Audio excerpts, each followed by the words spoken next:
wnętrze, dywan, kanapa, sofa,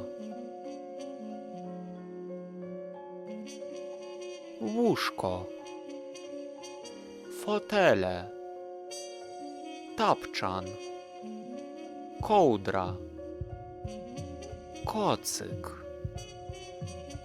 Хочешь эксклюзивные фразы? Подписывайся на Telegram. Ссылка в шапке профиля.